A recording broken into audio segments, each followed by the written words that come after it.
draft. And if you're a second pick, maybe even just open up Genji and Anubrak so they can only take one out of the two instead. And I think we need to have some draft changes along with the gameplay also. If it was JPL Stitches, man, Mighty will not have picked Ariel Godan against Stitches here. They're just showing they can stomp this team right now. They are that much powerful. So Dragonshire will be the choice of map here. It is, of course, Mighty's choice, as they did take game one. So it is going to be RRR who are bringing the first pick, as was expected. So we'll see what they want to do, what they want to run with here as we move into the second map. I think definitely taking the Anubarak, if it's available, is going to be the strat here. So you saw that even as far back as the promotions in Crucible, that was the rise of Anubarak really started at the end of HGC Korea, for Korean drafting, of course, otherwise popular in Europe much beforehand. But in Korea, we saw the rise of Anubarak at the end of the season for Phase 1, and then we saw it in Crucible, and then it was just all throughout Mid-Season Brawl for all regions. So I think that's going to be the big priority here. That's going to be the one that we're always looking to see. It used to be, you know, often the Zeratul coming in or the False Tau to be first picked, but with Genji now on the table and Anubarak being so strong right now, that's where the priority will rise. So may have some sort of technical difficulty. Not entirely sure why. I think we're just. I think they're giving us more time to talk about the meta because this is the fresh new start and it's the first day. They Mighty took both the Haka and Anubarak, the strongest CC with the global right now in this meta. So I think just giving one of the two will be fine for RRR. They can take one more. Stitches did not work. Maybe going along with more of a global with the team fight balanced comp. I think it's going to be a little bit better going into game number 2. Maybe they can even take Genji themselves as they are going to have first span. That's right. See what they want to roll with here. It's going to be very telling as to what kind of draft they want to bring out. If they ban the Anubarak, they're focusing towards the Genji or the Dahaka. Those are the top 3 S-tier heroes, it seems like right now, is the Genji, or actually really there's 4. You have to keep Uther in mind as well. Dahaka ends up being S-tier because of those options and the removal there. So Uther is going to be the ban, which is no shock. This leaves Genji and Anubarak open for first pick. And Mighty will have to choose which one they don't want RRR to have. I think because Mighty knows that RRR, Tekaluk can play Malfurion and that's his best hero. Maybe even ban Malfurion or just leave it open and let them take Malfurion like last time and then take Dehaka Anubarak once more. Yeah, it could definitely work. I mean, that would be a really strong scenario if RRR takes Malfurion over those 2 really top-tier heroes right now. I'm not entirely sure if they'll do that, but if RRR is inclined, as you suggest, then that would be a pretty next-level strategy to allow the Uther here and leave the others open.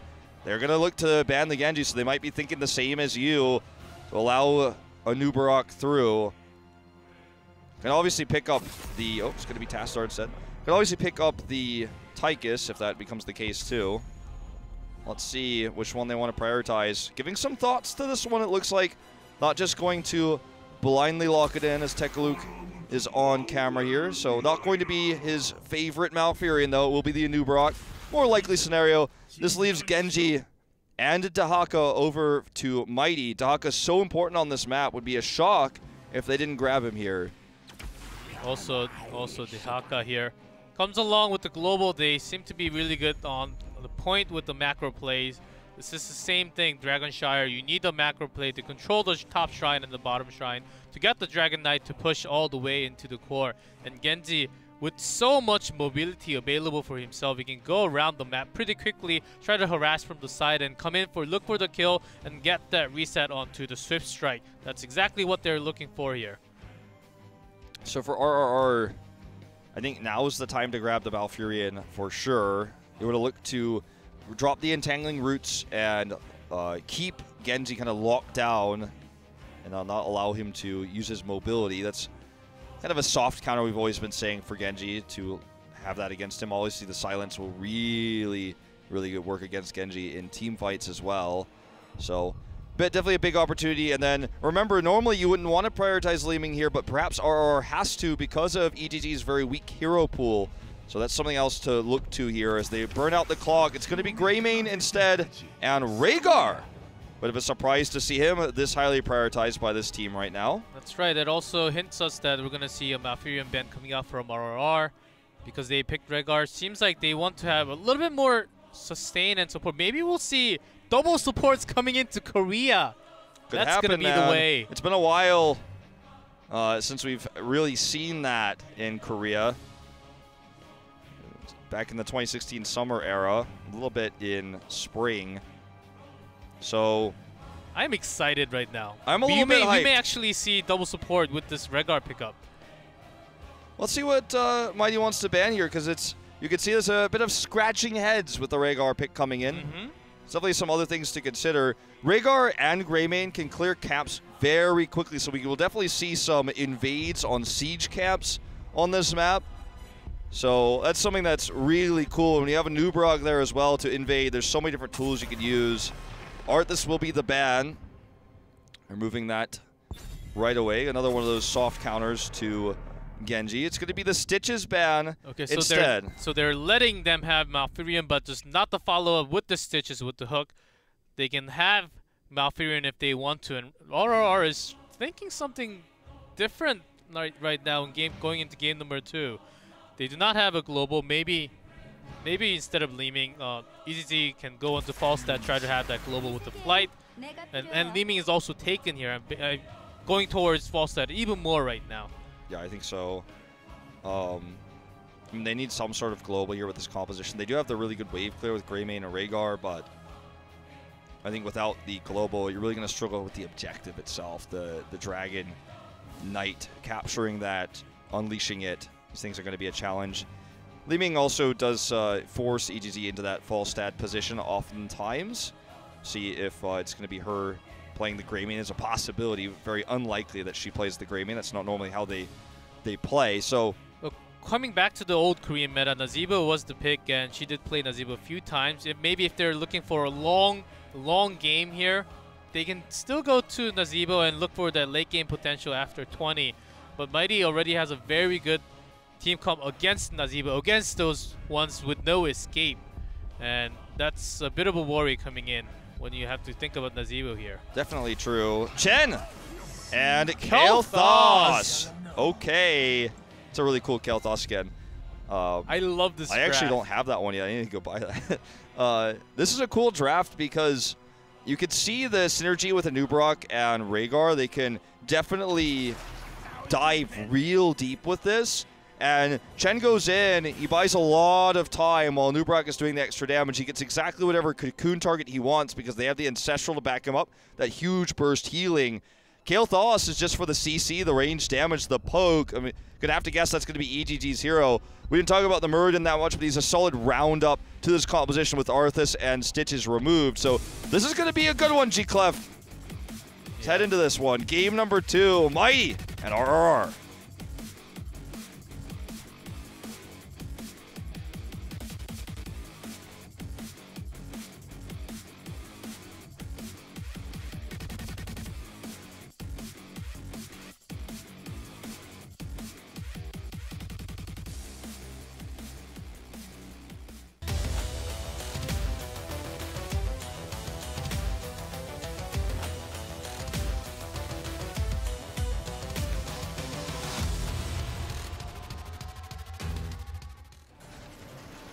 In blue, Joker on Muradin, BDG on Genji, Good on Dahaka, Nasong on Malfurion, and last but not least, Magi on Leeming. And in red, RRR, Odok on Chen, MSG on Greymane, EZZ on Kael'thas, Kong on Nubrok, and take a look at in Rehgar. I keep on saying take a look because it sounds like take a look. Take a look. It is take a look from Skyrim. That's why he made it take a look. Ah, okay. I never played Skyrim. I know that game was released like 20 times, but yeah. Take a look at Rehgar. Pretty sure that game was released like 20 plus times on different platforms and things. It's like coming to Switch and stuff, but like I don't know, man. I just never played it. Joker is taking a lot of damage here, but Oduk is taking more. He does actually get the nice kick here onto BDG to escape. That was a close call. They're going to turn this around, and because Joker never got the real passive healing coming out from Muradin, he ends up dying there. Just definitely overstepped his bounds there. Oh my goodness, Oduk! Oduk, they dive deflect, and the minion damage actually helped him to secure the kill at the very end. BDG also put himself into the dangerous situation. He had a lot of health, but that's a kill for sure. And Chen dying from level 1. That's not just so common you see. It's so funny because he like dodged the orb, but it wasn't finished yet, and he walked back into it. So that's something on those roads you're like, oh god, I'm so mechanically skilled I dodged it, but then I forgot that it actually continues to go. Like I felt safe and secure for a moment, but going to be the channels here. No unleash possible. The top will be taken by Chen. Eventually, look at the CC chains here onto BDG. That's part of the reason why we see Kael'thas here. But again, this is a hero pool problem for EGD. She plays heroes that were meta back in summer in 2016, like the Kael'thas. Oftentimes we saw it even in open division, but we'll see if it ends up being very strong here because there were definitely other options available. Ooh, diving into the towers, getting stunned. Baited there. 100%, and Greymane goes down with the stun available onto Muradin. We got a kill onto Tekaluk down here as well. Not entirely sure what happened there, but just didn't catch it. So a bit of a scrappy game to start things off here for RRR. They have, again, a lot of CC, and once they hit 10, they're going to have so much more dive potential. Genji also almost got a kill onto Kael'thas there. As RRR is known for a team, since the open division, they're super, super aggressive. All the 5 members, except for EZZ, are very aggressive, so she's holding the team down to not be aggressive and listening to the shot calls. But this is what you happen if you overextend just a little bit, you go down. Yeah, barely living there. You have to give BDG respect as well, knowing there was a chance he wasn't going to make the kill, so saved his dash actually for the retreat.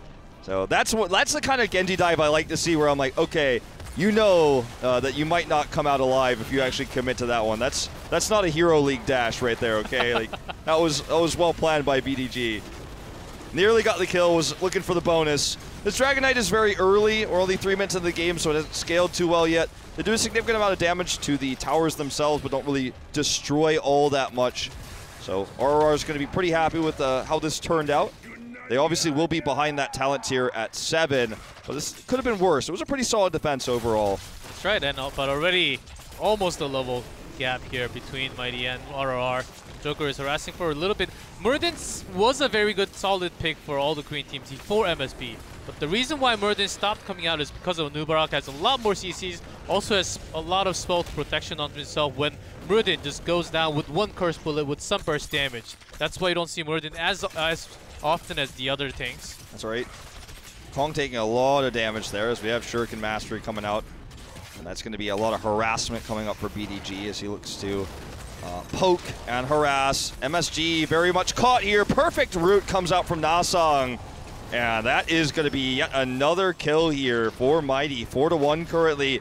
They're just trying to boost their way into that level 10 advantage. Tekaluk does solo clear this camp here. And we thought we'd see a lot more invades with the composition that has these very quick wave clear Merc heroes. The Rhaegar, maybe perhaps that was one of the reasons why they chose him. That and the burst heal. And finally we do get to see that come into play just a little bit here.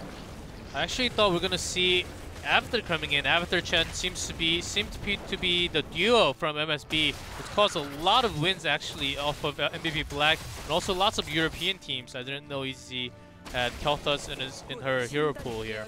Yeah, we saw EGG play a few times in Open Division and in Power League last year on the hero. And it felt very Crowan-esque, you know, just very few ranged mages. Joker is going to get sniped here. Good rotation by RRR.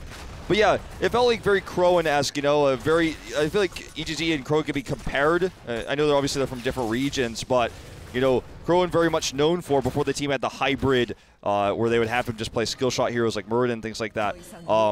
A small hero pool, but he was very proficient at the heroes he played, the mages he played, and I feel like EGG is very similar to that. Plays the Kael'thas, the Li Ming, and the Falstad. Those are her primary 3. And it can be an issue when the draft just doesn't allow for that. Li Ming's taken away. Falstad no longer very meta. I mean, he's still definitely very strong, but not as powerful as he used to be. So she's playing the hero well. They had a really solid rotation there. The extra CC that Kael'thas provides as a mage is pretty unique to him. Obviously, his range is quite solid, and They did get that one nice rotational kill. We'll see what happens post-10 because that's when RRR's composition is really going to come online. They've been struggling until then, but maybe they can turn things around in just a few moments when they get that last bit of EXP. Yep, and if you have a Genji on your team, one overextended, that's exactly what you should go for as a Genji player. Hold on to that thought as Nubarak gets caught in some CCs, but with that spell block built onto Nubarak, takes barely any damage from that. So 10 is just around the corner here. And we'll see what they can make happen with this. It's going to be an unleash here for Magi. Gets this for free. They're going to have 10 at least to defend. Ancestral the first to be locked in. We knew this was going to be the case, but I was holding my breath a little bit because when you see a Rhaegar prioritization like this, you never really know what you're going to get. So I'm sure it's going to be Storm, Earth, and Fire here. There's a lot of mobility on the side of Mighty, so the barrel isn't going to do too much for you, but he is holding it. Chen has to take all the damage and survive with his heroic at 10. Take all the aggro, take all the damage. Trying to buy time, buy the room for Greymane to Kel'Thas to do all the damage possible. That's exactly what Chen's going to do during the team fight. Well, this Storm, Earth, and Fire coming out for Chen now. The gravity lapses have been really good all game long by HGC. We saw it, like basically she just keeps the Dragon Knight in the sky. So, you know, the Kael'thas pick here, as much as it's not really meta, is actually working really well for them. And she went for the safer build with the mana barrier, going to come online pretty soon. Instead of going for the Q build, which is actually a pretty smart and safe choice, but because she's been so good so far, definitely could have built Q, I feel. Yeah, I think Conviction was also an okay choice, but here comes the fight for the camp. And Mighty Nasang actually popped that R button a little bit late, and Nubarak managed to just escape with the dive. He's teasing him, he's like, RRR this! Well, right. It would have been really smart if it was just a second before to stop the burrow charge away. Nice dodge here by HGC. She's going to get away. I mean, survives once more. This is a really good play. Unfortunately, it's just not enough so far in this game. We haven't been able to see that big dive coming in with the cocoon, with the Ancestral. Hey, this might be it. They're looking for the pick here onto Joker. MSG dives in, but they can't secure the kill. That cleanse barely saved Morden, and also sustain coming out from Malfurion there. Onto the chase now. Chen, this is exactly where Chen's power comes in, and Morden just dwarf tosses away from the team fight. You can see the potential, though, for this composition. The dive is very powerful. They have that extra backup of the Ancestral. Lightning Bond taken at level 1, so extra DPS for the Nubarak when he dives in. And then, you know, Rhaegar obviously is very powerful in terms of DPS too when he dives in. Magi does actually teleport to avoid that Flame Strike. Does find himself in harm's way for just a moment. And it looks like RRR should be able to retreat, no problem here. Storm, Earth, and Fire is available for ODOG, but MSG can't find his way out of this one. Everyone else got away, but he was the one who found himself at the end of a Storm Bolt. Seems like MSG is having some positional problems here, as he is super aggressive, diving too much, looking for a kill, actually costing himself the life instead, and not getting any kills off of his play. Maybe he needs to be a little bit more safer into the back line and near Rhaegar, where he'll get the heals back with the healing chain. If he gets picked again, man, he's going to be full of MSG. He's going to be real salty. Yes. PJ Salt. All right. Going into this. Salt's all the way around. That's going to be the war for RR right now, as this, I believe this is already a third Dragon Knight for Mighty? Yes, that's right. And again, a good gravity lapse and a good focusing here. It was definitely used pretty haphazard by Mighty, you have to say. Dragon Knight got the remainder of a fort that was already heavily damaged. There are extra factors, though, to this, because the Haka is split pushing top. The bot Siege Giant Camp still hasn't been dealt with. So the Dragon Knight is creating pressure in the mid lane. And the passive pressure on the side lanes is getting extra value here for Mighty. So with just a little bit more, they're going to hit 16. They're going to be 3 levels up that extra talent tier.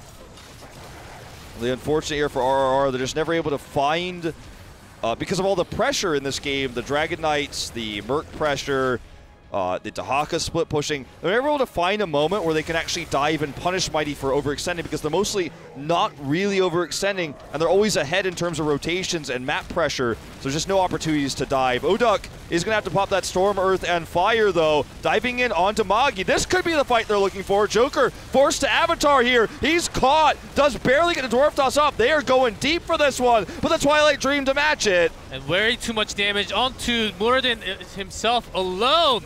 Mighty can balance that damage out to all the way. Dragon Blade looking for kills. Also, only 3 dead already are looking for their life.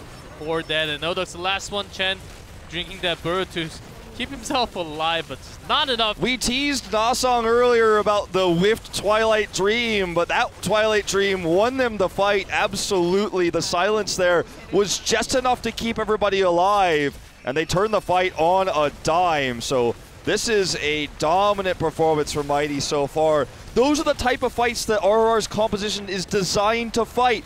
Drop down the Phoenix in the middle of the fight. It's doing extra DPS on top of all the CCs that come out from a Nubrok. You dive in deep with the Chen, who harasses the backline, makes it so that Li Ming has less value with all the spell damage reduction for a Nubrok and Chen. He's up there in the front lines, and then you've got Rhaegar to drop down the Ancestral to protect whoever is getting up there and taking that damage. But the silence just ruined all of that in a flash. Even though the fight looked really good for RR, Muradin escaping too over the wall was a big, big problem for them. So yep, they spent every single skill, all their damage onto Muradin, and who had Stormform available, and all the heals coming out from Malfurion. There's another drag, but cleansed so easy. He will survive also with the mana they completing. He should get some shields. Okay, Twilight Dream's almost available here again. Maybe they don't need it though. Oduk here is going to pop the Storm, Earth, and Fire before the Twilight Dream can be used. Magi is being protected here. The Twilight Dream to try to save him. Will he go down? He will eventually. So they end up making this a 1-for-1. That's the backline dive that they're looking for with the Chen here.